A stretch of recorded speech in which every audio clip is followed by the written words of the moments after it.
Aku hanya ingin keluargaku makan hari itu, tapi kenapa tetangga-tetanggaku memandangku seolah aku telah melanggar surga?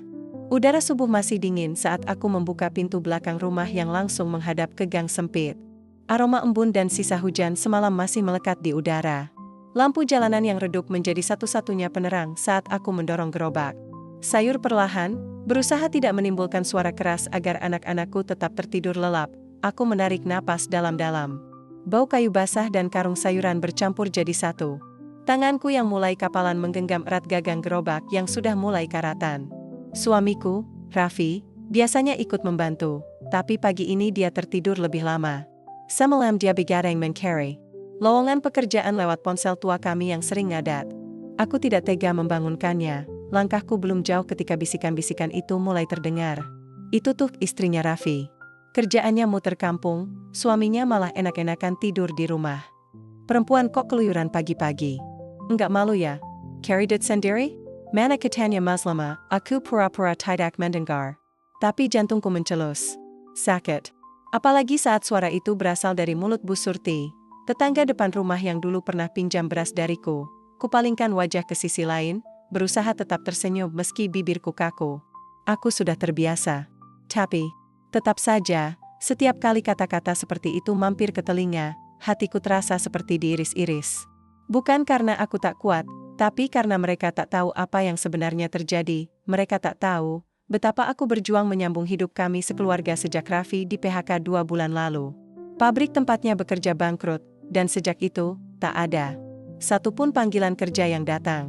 Kami berdua sepakat, aku akan berdagang sayur sementara, dan Raffi akan mengurus rumah serta menjaga anak-anak. Kami tidak punya pilihan lain. Gerobak kecilku mulai menuruni turunan kecil menuju pasar. Di sana, aku akan membeli sayur segar lalu menjajakannya ke rumah-rumah warga. Untungnya, sebagian dari mereka masih membeli, meski sebagian lagi memilih diam, hanya menatapku dari balik tirai jendela. Di pasar, aku tersenyum pada Mbah Rumi, seorang penjual bawang yang sudah renta tapi masih kuat mengangkat karung sendiri. Aduh, Aisyah, kamu pagi banget, nak. Saya cari rezeki, Mbah, jawabku sambil menyodorkan kantong plastik. Semangat kamu luar biasa. Jangan dengerin omongan orang. Allah tahu kok niat kamu. Ucapan itu, sesederhana apapun, bisa jadi satu-satunya pelukan yang kuterima hari itu. Setelah berbelanja, aku kembali mendorong gerobak, kali ini dengan beban yang lebih berat. Tak hanya karena sayuran, tapi juga beban omongan orang. Di ujung gang, aku bertemu Bu Halimah yang hendak menyapu halaman rumahnya. Bu Aisyah, sayurnya masih segar nggak? Tanyanya ramah.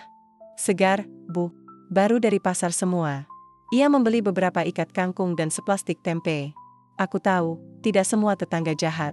Tapi suara mereka yang baik sila tenggelam dalam serakan, yang mencibirku setiap hari. Siangnya, saat aku pulang dan membuka pintu rumah, aroma nasi dan tahu goreng langsung menyambutku.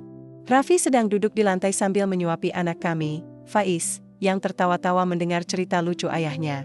Aku mematung sejenak, menatap pemandangan itu dengan hati yang penuh sesak. Capek, sayang? Tanya Raffi sambil menoleh. Aku hanya mengangguk dan memaksakan senyum. Ingin sekali aku menangis, tapi ku tahan. Aku tidak ingin air mataku merusak hangatnya suasana siang itu. Saat aku duduk dan mulai makan, tiba-tiba suara keras terdengar dari luar. Hei, perempuan! Keluar kamu. Aku menoleh ke jendela. Suara itu, suara ibu mertuaku. Langkah kakiku terasa berat menuju pintu depan. Aku membukanya perlahan, dan benar, beliau berdiri di depan rumah, lengkap dengan tatapan penuh amarah. Apa-apaan kamu ini? Istri kok jualan keliling? Memelukin keluarga besar. Aku tercekat. Anak-anak yang tadi tertawa kini diam mematung. Raffi yang berdiri di belakangku mencoba menenangkan, tapi ibunya makin keras. Kamu tahu nggak? Di agama, wanita itu tempatnya di rumah. Kamu itu nggak tahu malu. Pantas Raffi susah dapat kerja, istrinya kelayapan. Hati ini remuk. Bukan karena amarahnya, tapi karena ia sama sekali tak mau tahu bahwa semua ini kulakukan demi menyelamatkan anak dan cucunya dari kelaparan. Aku ingin menjawab, tapi lidahku keluh. Mataku mulai berkaca-kaca. Satu hal yang aku tahu pasti, aku harus tetap kuat, karena jika bukan aku, siapa lagi? Setelah kemarahan ibu mertua reda, rumah kami kembali sunyi. Tapi bukan sunyi yang menenangkan, melainkan sunyi yang menggantung, seperti sisa-sisa asap setelah kebakaran. Faiz tertidur lebih cepat malam itu, mungkin lelah menyaksikan ketegangan yang bahkan belum bisa ia pahami sepenuhnya. Raffi duduk di depan dapur kecil kami, menyalakan kompor dan memanaskan air. Matanya sembab. Ia bukan tipe laki-laki yang mudah menangis, tapi hari ini, aku tahu hatinya ikut terluka.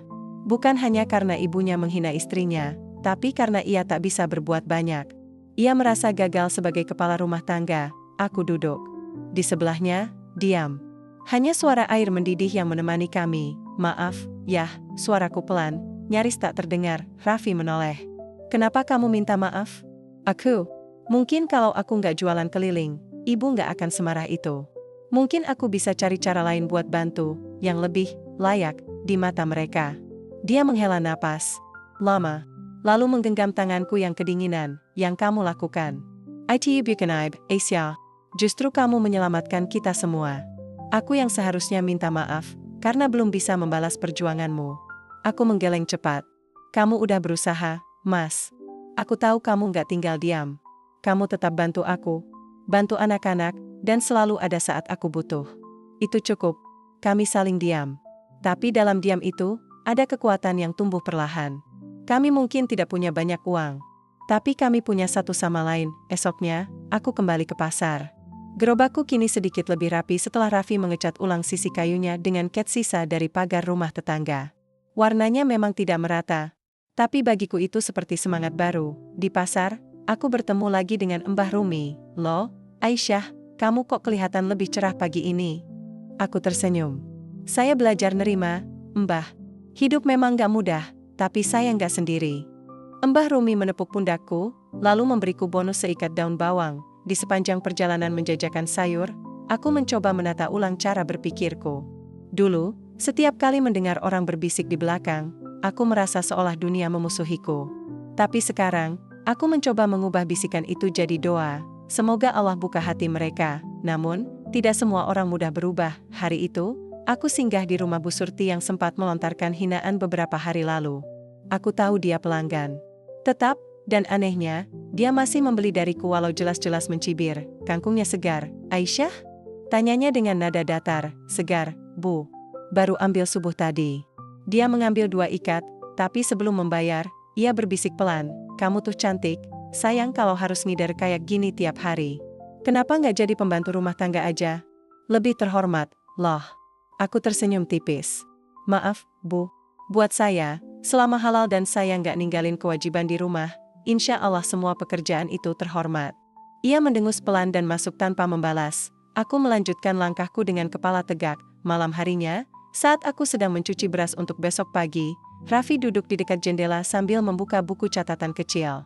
Sudah seminggu ini dia mencoba mencatat setiap lowongan kerja yang bisa ia temukan dari mading masjid, koran lama, atau kabar dari teman lama. Aisyah, katanya tiba-tiba. Tadi siang aku nemu info lowongan kerja di pabrik garmen dekat terminal. Mereka butuh tukang potong kain. Aku berhenti mencuci. Serius, Mas? Itu bisa jadi peluang. Raffi mengangguk. Besok aku mau coba datang pagi-pagi. Siapa tahu ada harapan. Aku tersenyum lebar, tapi dalam hati, aku masih berusaha menekan harapan yang terlalu tinggi. Kami sudah sering kecewa. Tapi, tetap saja, kami tidak pernah berhenti mencoba. Sebelum tidur, aku menatap wajah anak-anakku yang sedang terlelap. Di kamar sempit berdinding triplek, hanya ada satu kipas angin kecil yang berputar lambat. Tapi hangatnya rumah ini tak tergantikan. Oleh kemiohan apa pun. Karena disinilah cinta kami bertahan, aku menoleh ke arah suamiku, yang sudah merebah di sebelah. Mas, HM. Kalau besok kamu keterima, aku akan lebih tenang jualan. Tapi kalaupun belum, kita terus jalan ya. Jangan nyerah. Raffi mengulurkan tangannya dan menggenggam jemariku. Kita nggak akan pernah nyerah, sayang. Karena kita bukan hanya sedang bertahan, kita sedang berjuang untuk masa depan. Dan, malam itu, sebelum aku memejamkan mata, aku berdoa dalam diam, Bismillah. Semoga esok lebih baik dari hari ini. Pagi itu aku kembali mendorong gerobak ke pasar dengan langkah yang lebih ringan. Raffi sudah berangkat lebih dulu, ingin mengantarkan lamaran ke pabrik garmen yang ia ceritakan semalam. Aku tak berani berharap terlalu tinggi, tapi dalam hati, ada sedikit cahaya yang mulai menyelinap di sepanjang jalan. Aku mencoba menenangkan diri. Udara masih segar, matahari belum terlalu tinggi. Namun, seperti biasanya, belum genap 3 gang kulalui, suara-suara tajam itu sudah menyambutku. Ceka-ceka, istrinya pengangguran itu lewat lagi. Ngotot banget ya cari muka. Kalau suaminya kerja, pasti dia udah diam di rumah. Ini MAH, suaminya nggak becus, istrinya kelayapan. Aku berhenti sejenak di pojokan warung kosong. Bukan untuk menangis, aku sudah kehabisan air mata untuk hal-hal seperti ini. Aku hanya ingin menarik napas sebentar. Menenangkan dada yang sesak dan menepis rasa ingin berbalik pulang, tapi tidak. Aku sudah terlanjur memulai hari ini.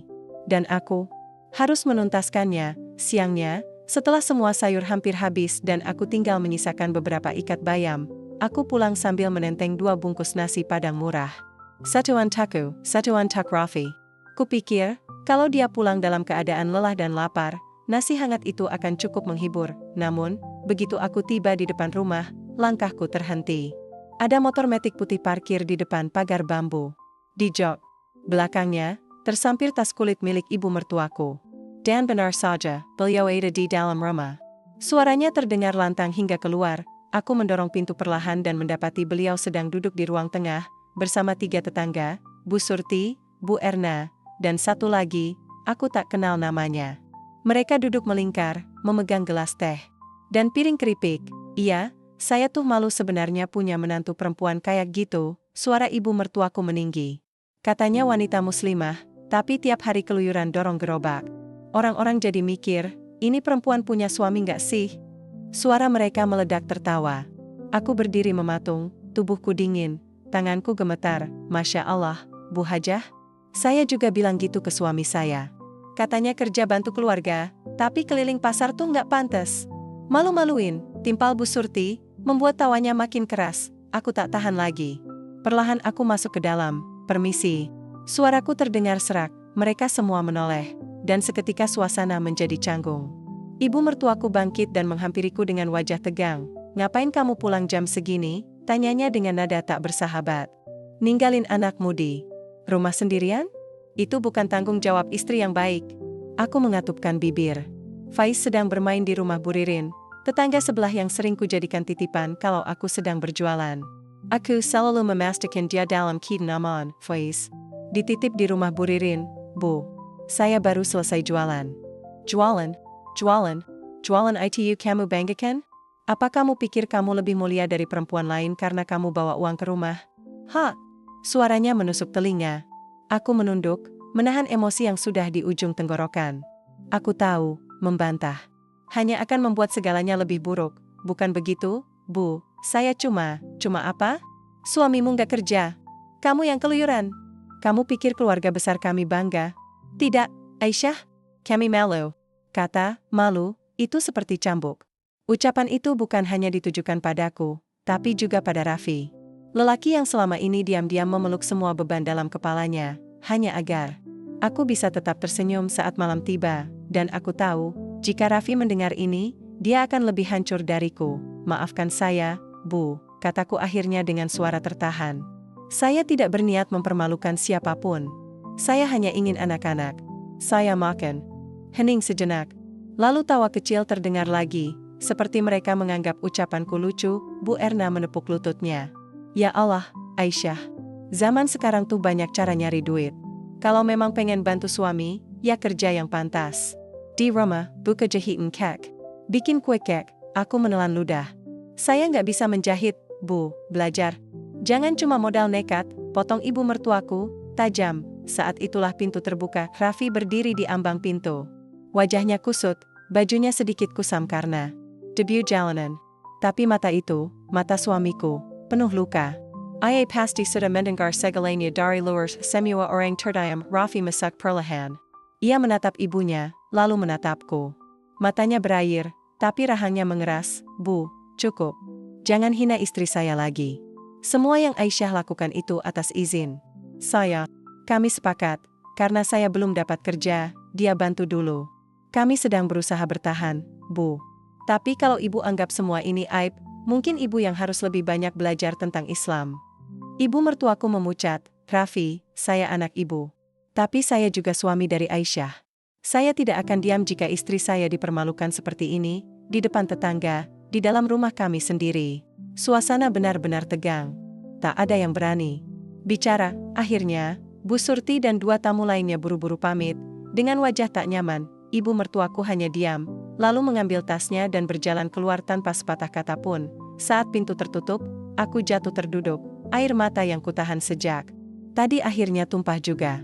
Tapi kali ini, bukan karena sakit, tapi karena rasa lega. Karena akhirnya, aku tidak sendirian. Raffi mendekat dan memelukku dari belakang. Di telingaku ia berbisik pelan, "Kamu gak salah. Dan kamu gak sendiri." Hari-hari setelah kejadian itu tak benar-benar membaik, meskipun Raffi telah membelaku. Di depan ibu mertuaku dan tetangga-tetangga yang nyinyir itu, aku tahu, luka yang tertinggal tak hilang semudah itu. Mulut orang memang tak bisa dikunci, dan setiap langkahku di kampung ini serasa menapak di atas beling tajam. Pagi-pagi saat keluar rumah, aku sering mendengar suara dari balik tirai, bisik-bisik yang sengaja dikeraskan. Itu tuh, perempuan yang bikin suaminya makin miskin. Awas aja kalau anak-anak kita ikutan-ikutan cari duit kayak dia. Dunia mau kiamat kali ya. Ada juga yang hanya melempar tatapan sinis, seperti aku ini pembawa aib. Aku hanya bisa menarik napas dalam-dalam dan meneruskan langkah. Gerobak sayurku tetap kugiring setiap hari, meski hatiku makin lelah menahan. Yang lebih menyakitkan bukan hinaan dari orang luar, tapi diamnya ibu mertuaku. Sejak hari itu, ia menghilang dari rumah kami, kembali ke kampungnya tanpa sepatah kata. Tapi dari cerita tetangga, aku tahu, ia makin sering berkumpul dan berbicara tentangku. Katanya, aku istri pembangkang. Katanya, aku menjerumuskan anaknya ke dalam ketidakWibawaan rumah tangga. Padahal, aku hanya berusaha bertahan. Raffi tahu semua itu. Ia juga tahu bahwa aku tak pernah membalas. "Biarkan saja," kataku suatu malam, saat kami duduk di dapur mengupas sayuran. "Kalau kamu diam terus, mereka pikir kamu lemah." "Yah, kalau aku membalas, apa bedanya aku dengan mereka?" Raffi memandangku lama. Matanya lembut, tapi dalam. Mungkin, ia sedang memikirkan cara melindungiku dari dunia yang terus menghakimi. Meski ia sendiri sedang tenggelam dalam perjuangan mencari kerja, hari itu, ia juga baru pulang dari wawancara kerja di toko bahan bangunan. Katanya, pemilik toko terlihat antusias, tapi belum bisa memberi kepastian karena masih menunggu rapat keluarga. Aku hanya mengangguk. Aku tahu artinya, belum tentu diterima. Pagi harinya, aku kembali ke rutinitas. Namun kali ini, aku memutuskan melewati gang lain, menghindari rumah-rumah yang penuh dengan lidah tajam. Tapi nyatanya, mulut orang tak pernah punya batas wilayah. Saat aku berhenti di depan rumah seorang pelanggan tetap, Bu Lilis, ia menyambutku dengan senyum aneh. "Bu Aisyah, saya dengar, ibu itu katanya kerja karena suaminya nggak bertanggung jawab ya?" Aku tercekat. "Maaf, Bu?" "Iya, kemarin ada pengajian kecil di rumah Bu Hajah. Katanya, wanita yang kerja di luar rumah itu karena suaminya gak bisa jadi imam yang benar." Aku tidak langsung menjawab. Aku menatap mata Bu Lilis yang seolah ingin menggali reaksiku lebih dalam. "Saya kerja karena kami saling bantu, Bu. Suami saya juga berjuang. Kami sama-sama berusaha." "Oh iya, saya sih cuma nanya doang." Tapi kata ustadzahnya kemarin, itu MAH melenceng dari kodrat. Kata, melenceng, itu seperti peluru yang ditembakkan ke dada. Aku tahu, tidak semua orang mengerti. Tapi rasanya, cap buruk itu semakin menempel erat. Aku tersenyum tipis. "Kalau niat saya salah, biar Allah yang menegur. Saya hanya ingin anak-anak bisa makan, bisa sekolah, dan tetap punya orang tua yang utuh." Bu Lilis terlihat kikuk. Ia membayar sayurannya dan buru-buru masuk ke dalam. Aku kembali mendorong gerobak, tapi langkahku berat. Bukan karena lelah fisik, tapi karena lelah batin. Rasanya, setiap kebaikan yang kulakukan selalu dicurigai.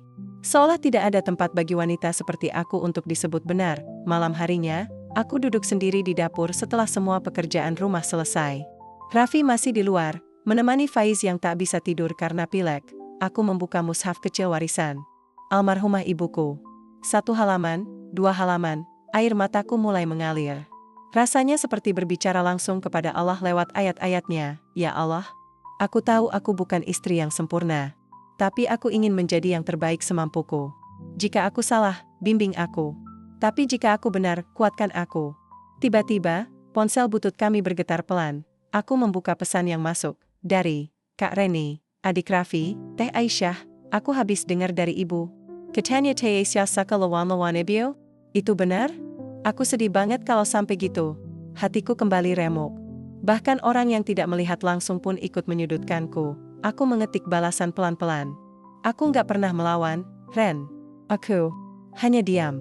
Tapi mungkin diamku terdengar seperti perlawanan bagi yang tidak mau mendengar penjelasan.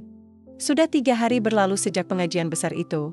3 hari sejak aku dipeluk oleh kakak iparku di depan seluruh warga desa. 3 hari sejak ibu mertuaku menangis dan bersujud meminta maaf padaku. Tapi rasanya seperti mimpi. Perubahan yang terjadi terlalu cepat, terlalu drastis, dan jujur saja, terlalu berat untuk langsung kuterima. Semua tetangga kini tersenyum ketika aku lewat. Beberapa bahkan menawarkan tempat berjualan tetap di depan rumah mereka. Ibu-ibu pengajian mengundangku ikut majelis rutin. Bahkan Bu RT ingin menjadikanku bagian dari panitia kegiatan masjid. Kata mereka, aku adalah potret perempuan kuat zaman ini, tapi di balik semua itu, aku merasa takut semua ini hanya sementara. Takut dipuji hari ini, dijatuhkan besok. Karena aku tahu, cinta manusia seringkali sesingkat ucapan manis. Dan aku belum terbiasa diperlakukan seperti ini. Di rumah, Raffi juga mulai berubah. Ia lebih sering tersenyum, lebih percaya diri. Pekerjaan di toko bahan bangunan sudah resmi ia dapatkan, meski hanya sebagai buruh harian. Tapi setidaknya, sekarang kami bisa berbagi beban tanpa rasa malu lagi. Namun aku belum sempat benar-benar menikmati ketenangan itu. Ketika badai datang lagi, hari itu, aku sedang merapikan dagangan di beranda saat Bu RT datang tergopoh-gopoh. Aisyah, kamu harus ikut ke balai warga. Cepat. Aku bingung. Ada apa, Bu? Uang infak pembangunan masjid hilang. Dan, suara Bu RT menurun drastis. Kamu disebut-sebut namanya. Dunia seperti berhenti sesaat. Apa? Kita belum tahu siapa pelakunya. Tapi ada yang bilang kamu sering keluar masuk masjid beberapa minggu terakhir. Dan kamu pernah bawa dagangan ke halaman masjid, kan? Ada yang curiga kamu, mungkin, punya akses ke kotak amal. Aku hanya mampu berdiri dengan tubuh menggigil. Jantungku berdegup kencang, keringat dingin mulai membasahi punggung. Aku nggak pernah masuk ke ruang penyimpanan. Aku hanya naruh sayur di belakang, itu pun cuma sebentar, makanya ayo ikut ke balai. Biar semuanya jelas. Balai warga sudah ramai ketika aku tiba. Beberapa ibu menatapku tajam. Suara riuh pelan menyambut langkahku, seperti denting-denting silat yang siap mengoyak. Di depan meja panitia, ada Pak RW, Bu RT, dan beberapa pengurus masjid. Di sisi kanan, berdiri sosok yang tak asing, Bu Surti, dengan tangan bersedekap dan wajah puas. Akhirnya datang juga, gumamnya sinis. Aku duduk perlahan di kursi yang disediakan. Nafasku pendek, tangan gemetar, tapi aku mencoba menegakkan kepala. Saudari Aisyah, ujar Pak RW, kami tidak menuduh, tapi memang perlu klarifikasi. Dana infak sebesar 5 juta rupiah di kotak utama masjid hilang 2 hari lalu. Dan ada laporan dari warga yang menyebut ibu sering berada di sekitar masjid. Saya, memang sering naruh dagangan di depan masjid. Tapi saya tidak pernah masuk ke area penyimpanan. Apalagi menyentuh kotak infak. Apakah ada saksi yang bisa membuktikan? Aku terdiam. Tidak ada. Semua orang hanya tahu aku lewat. Tapi tidak ada yang melihat aku tidak melakukannya. Bu Surti langsung menyahut. Saya pernah lihat dia sendiri duduk di serambi masjid bawa kantong kresek besar. Bisa saja uang itu dibawa di situ. Saya bawa daun pisang, Bu, kataku lirih. Tapi siapa yang bisa buktiin? Aku menatap wajah-wajah di ruangan itu. Sebagian ragu. Sebagian percaya. Tapi tak sedikit yang mulai goyah. Seolah semua pujian dan simpati kemarin langsung lenyap, dan saat itulah pintu balai terbuka lebar. Seseorang masuk dengan langkah cepat, Ustadzah dari pengajian kemarin. Kakak ipar Raffi, berhenti semua, ucapnya tegas. Saya minta waktu bicara. Semua mata langsung tertuju padanya, beliau berdiri di depan, lalu mengangkat ponselnya. Ini rekaman CCTV dari area dalam masjid. Saya dapatkan dari takmir utama tadi malam. Layar ponsel diputar. Semua mata menatap layar kecil itu, terdengar suara pintu dibuka, dan tampak sosok berpakaian hitam masuk membawa tas. Bukan aku. Jelas bukan aku, dan saat kamera menyorot wajahnya, semua orang membelalak. Bu Surti? Ibu itu langsung pucat pasi. Ia mencoba berdiri, tapi kakinya gemetar. Saya nggak ambil semua uangnya, tapi ibu mencurinya, tegas Ustadzah. Dan mencemarkan nama baik orang lain. Suasana berubah drastis. Bisik-bisik kini mengarah pada Bu Surti. Beberapa pengurus masjid langsung bangkit, membawa ibu itu ke ruang belakang untuk dimintai keterangan lebih lanjut. sementara aku hanya duduk. Kaku, limes, seolah tubuhku kehilangan daya. Setelah semuanya usai, Ustadzah menghampiriku. Maaf, Aisyah. Aku terlambat lagi. Aku menggeleng pelan. Kakak datang tepat waktu. Seperti waktu di pengajian. Beliau tersenyum, menggenggam tanganku. Kamu tidak sendirian, sayang. Allah bersamamu. Dan selama kamu jujur, kamu akan tetap tegak, meski difitnah dunia. Air mataku tumpah, dan untuk pertama kalinya, aku menangis bukan karena sakit. Tapi karena lega, karena ternyata Allah tak pernah diam. Hari-hari setelah insiden di balai desa berjalan begitu cepat, seolah waktu berlari lebih kencang dari biasanya. Nama baikku yang sempat dicemarkan, kini justru menjadi pembicaraan hangat. Tapi bukan lagi dalam nada henan. Kali ini, dalam rasa kagum. Dalam pujian yang tak pernah kudamba, namun kini datang dari arah yang tak disangka. Bu Aisyah, saya minta maaf ya, ucap Bu Surti saat datang ke rumahku, 2 hari setelah pengakuannya di depan warga. Wajahnya tampak lelah, matanya sembab, tapi kali ini dia menunduk dalam-dalam. Saya salah besar. Saya iri. Karena semua orang mulai menghargai ibu, sementara saya merasa tersisih. Saya tahu itu alasan yang kotor, tapi saya nggak mau bawa dosa ini sampai mati. Aku menatapnya lama. Di hatiku, amarah sempat singgah. Tapi rasa iba datang lebih dulu. Saya sudah memaafkan, Bu. Bahkan sebelum ibu datang ke sini, jawabku pelan, ia meneteskan air mata. Di antara isaknya, aku tahu, Allah sedang mengajari kami berdua tentang sesuatu yang lebih tinggi dari dendam, keikhlasan. Sore harinya, saat aku sedang menjemur baju, Bu RT datang ke rumah. Wajahnya cerah, tangannya membawa map dan beberapa lembar brosur. Aisyah, katanya bersemangat. Kami semua sepakat, kamu cocok jadi koordinator warung sayur di halaman masjid. Aku terkejut. Warung sayur? Ayah, kita mau bikin program pemberdayaan ibu-ibu. Jadi kamu bisa jualan sayur, dan ngajarin ibu-ibu lain yang butuh penghasilan tambahan. Mereka percaya kamu bisa jadi contoh.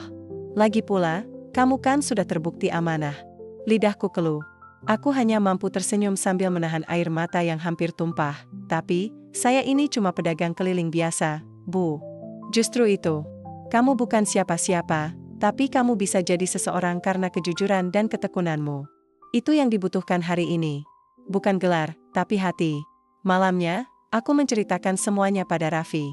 Ia baru pulang dari kerja, bajunya basah keringat, tangannya kotor oleh semen dan pasir. Tapi senyumnya merekah saat mendengarnya. Masya Allah, yah, ini rezeki besar. Tapi aku takut, kalau semua ini cuma sementara. Raffi mendekat, memegang pundakku. Kalau ini datangnya dari manusia, mungkin bisa habis. Tapi kalau ini balasan dari Allah, maka tak akan pernah sia-sia. Aku memeluknya pelan. Dalam, diam, aku merasa seperti berdiri di atas tanah yang kokoh, setelah sekian lama terpeleset di lumpur yang dalam. Keesokan paginya, aku diundang menghadiri rapat kecil di masjid. Para pengurus menyambutku dengan hangat. Beberapa ibu menyodorkan konsep sederhana tentang warung sayur jamaah, tempat jualan sekaligus pusat pelatihan kecil-kecilan untuk ibu rumah tangga. Nanti ada program pembukuan sederhana, pelatihan cara menyimpan sayur agar awet, dan pengajian rutin tiap Jumat pagi, kata Pak Takmir, dan yang membuatku nyaris tak bisa berkata-kata. Untuk modal awal, kami semua sepakat memberikan dana dari kas sosial masjid. Kamu tak perlu setor apapun dulu. Anggap saja ini sedekah dari warga untuk perjuanganmu.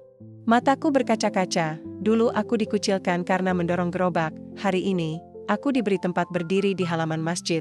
Beberapa hari kemudian, warung itu resmi dibuka. Warung sederhana, hanya bilik bambu dengan meja panjang dan rak sayur seadanya. Tapi di hari pertama, semua orang datang, ibu-ibu yang dulu hanya memandang sinis, kini membantu menyusun dagangan. Anak-anak berlarian sambil tertawa, dan Faiz, putraku, ikut membantu menata cabai dan tomat.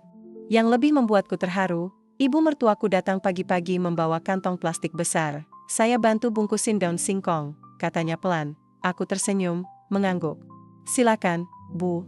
Ia duduk di sudut warung, dan untuk pertama kalinya, kami bekerja sama tanpa perlu kata-kata panjang. Kadang, hati yang terluka memang tak perlu dibalas dengan kata. Cukup dirawat dengan waktu dan sikap baik. Sore itu, setelah semua sayur ludes, aku duduk di teras masjid.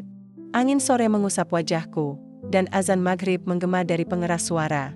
Aku menatap langit yang mulai menggelap, tapi hati ini terasa terang, Dulu aku dibilang tidak taat kodrat, padahal aku hanya taat pada keadaan. Dulu aku dicibir karena berjalan sendirian, padahal aku tak pernah benar-benar sendiri. Allah selalu berjalan bersamaku, di tiap langkah, tiap air mata, tiap gerobak yang kudorong dengan gemetar. Kini aku tahu, sabar bukan berarti diam, tapi terus bergerak walau sakit, dan ikhlas, bukan berarti menyerah, tapi merelakan semua jalan dibuka oleh Allah.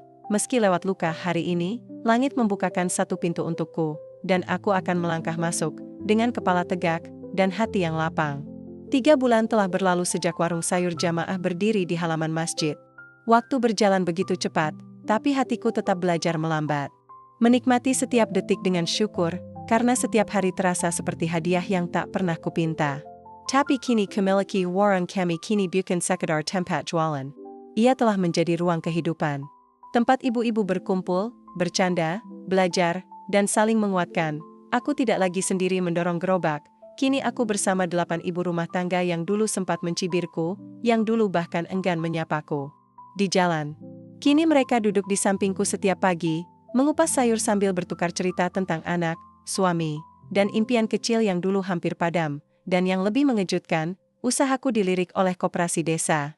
Mereka menawarkan kerjasama untuk menjadikan warung sayur jamaah sebagai pusat distribusi sayur untuk sekolah dan beberapa warung makan kecil di wilayah sekitar. Bu Aisyah, kata Pak Kades saat mengajakku bicara, kami percaya di tangan Ibu, program ini bisa berkembang tanpa kehilangan niat awalnya, memberdayakan dan memberkahi. Aku hanya bisa mengangguk dengan suara tercekat, siapa sangka, perempuan yang dulu dianggap pembawa aib, kini dipercaya memimpin jaringan usaha kecil desa. Di rumah, Raffi juga berubah.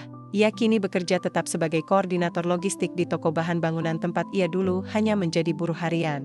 Ia sering pulang dengan senyum dan tawa, sesuatu yang dulu langka di wajahnya. Kita sudah mulai bisa menabung. Yah, katanya suatu malam saat kami menghitung hasil warung dan gajinya. Kalau terus seperti ini, mungkin tahun depan Faiz bisa masuk sekolah swasta yang lebih baik. Aku tersenyum. Yang penting Faiz tetap punya orang tua yang pulang setiap malam. Itu lebih mahal dari sekolah manapun. Kami tertawa bersama, tawa yang jujur, ringan, tanpa bayangan luka atau beban hutang di ujungnya. Yang paling menyentuh bagiku adalah perubahan dalam hubungan dengan ibu mertuaku. Setelah kejadian pengajian itu, beliau beberapa kali menginap di rumah. Awalnya aku masih kikuk, tapi perlahan, aku bisa melihat niat baiknya. Meski kadang masih malu untuk mengungkapkan perasaan secara langsung. Syah, katanya suatu pagi, kalau dulu ibu keras sama kamu, itu karena ibu takut kehilangan wajah.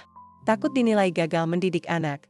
Tapi ternyata, justru kamu yang mengajarkan ibu tentang harga diri yang sesungguhnya. Aku memeluknya. Untuk pertama kalinya, bukan karena ingin terlihat sabar. Tapi karena aku memang sudah memaafkan dari dalam hati. Sejak saat itu, ia mulai aktif membantu di warung. Menjadi semacam konsultan senior dalam urusan pelanggan. Ia tahu siapa yang suka nawar, siapa yang suka ngutang tapi tak pernah bayar, siapa yang perlu dibantu meski tak pernah minta. Kadang, beliau juga menjadi tempat curhat bagi ibu-ibu lain. Bu Hajah itu galaknya tinggal sisa 10% aja. Sekarang, celetuk Bu Yuni sambil tertawa, kami semua tertawa juga, yang dulu penuh luka, kini jadi rumah tawa. Satu hari, saat sedang membersihkan meja warung setelah jualan selesai, Faiz menggampiraku sambil membawa buku tulisnya, Ibu, Faiz dapat tugas sekolah. Disuruh gambar cita-cita. Wah, Faiz mau jadi apa? Anak itu tersenyum lebar, menunjuk gambar pensil di bukunya. Gambarnya bukan tentara, bukan dokter, bukan astronot, tapi seorang perempuan mendorong gerobak sayur, dengan senyum lebar dan anak kecil di sebelahnya. Ibu, katanya polos, aku mau jadi orang yang kerja keras kayak ibu. Aku langsung memeluknya erat, tangisku jatuh di pundaknya, tapi kali ini, bukan karena sedih, tapi karena anakku, melihat kekuatan di balik luka yang dulu kututupi. Ia tidak malu dengan ibunya. Ia bangga, dan itu lebih berharga dari semua pujian warga desa. Malam harinya, aku duduk di teras rumah sambil menatap bulan, angin Juli lembut mengusap wajah, dan suara jangkrik terdengar nyaring di kejauhan. Raffi duduk di sebelahku, menggenggam tanganku tanpa berkata apa-apa, kadang, kabahajan tidak datang dengan suara keras, kadang. Ia datang dengan diam yang hangat, dengan genggaman yang tak melepaskan. Kupandangi rumah kecil kami, warung sederhana di halaman masjid, dan wajah-wajah orang yang kini percaya padaku. dulu aku dianggap melanggar kodrat karena mencari nafkah, Hari. Ini aku mengerti, kodrat bukanlah penjara, ia adalah kehormatan yang dijaga dengan tanggung jawab dan niat yang lurus. Dan tak ada yang lebih indah dari perempuan yang berdiri di antara luka dan cinta, lalu memilih untuk tetap mencintai, Hari. Ini, warung kami genap berusia 6 bulan, tidak ada perayaan mewah. Tidak ada panggung, tenda, atau musik keras. Tapi pagi itu, halaman masjid penuh dengan tawa anak-anak, ibu-ibu sibuk menata meja, dan aroma sayur segar bercampur dengan bau tanah basah sehabis hujan. Pagi yang sederhana, tapi bagiku, ini kemenangan, bukan karena uang yang kini lebih stabil. Bukan karena status sosial yang mulai diakui. Tapi karena aku berdiri di tempat yang dulu kuimpikan, bukan sebagai orang yang sempurna, tapi sebagai orang yang terus bertahan. Di sudut warung, aku melihat ibu mertuaku menyuapi Faiz sarapan. Raffi sibuk membantu membongkar dus pesanan dari koperasi. Beberapa ibu sedang belajar cara mencatat pembukuan sederhana, sesuatu yang dulu terdengar mustahil bagi kami. Aisyah, ayo duduk dulu, seru Bu Ririn. Kita foto bareng. Aku tertawa. Nanti dulu, aku mau bersihin meja yang kotor ini. Tapi mereka tetap menyeretku ke tengah. Kamera ponsel diangkat. Tangan-tangan bersatu. Dan klik, gambar itu terabadikan, bukan cuma potret perempuan-perempuan yang tersenyum. Tapi potret perjuangan. Potret kebangkitan dari luka, potret keikhlasan. Malamnya, aku duduk sendiri di kamar. Voice sudah tighter. Raffi masih salat di masjid. Aku membuka ponsel, membuka galeri, dan menatap foto pagi tadi, lalu kubuka foto lama. Foto saat aku masih mendorong gerobak sendirian. Wajahku kusam, mata sembab, dagangan tinggal separuh. Dulu aku sering bertanya, ya Allah, sampai kapan aku begini? Tapi sekarang aku tahu jawabannya. Allah tidak pernah membiarkanku begini selamanya. Ia hanya ingin aku bertahan, sampai saatnya tiba, sampai aku kuat, bukan karena dunia berubah, tapi karena aku yang berubah. Aku menutup ponsel, lalu menuliskan satu kalimat di buku catatanku. Di balik gerobak yang kusembunyikan dengan tangis, ternyata ada surga yang Allah siapkan diam-diam. Surga itu bukan selalu tentang emas dan istana, tapi tentang hati yang tenang, tentang keluarga yang pulang, tentang sujud yang tak lagi penuh keluh, dan tentang mulut yang tak lagi dipaksa menjelaskan, karena hidup itu akhirnya bicara sendiri.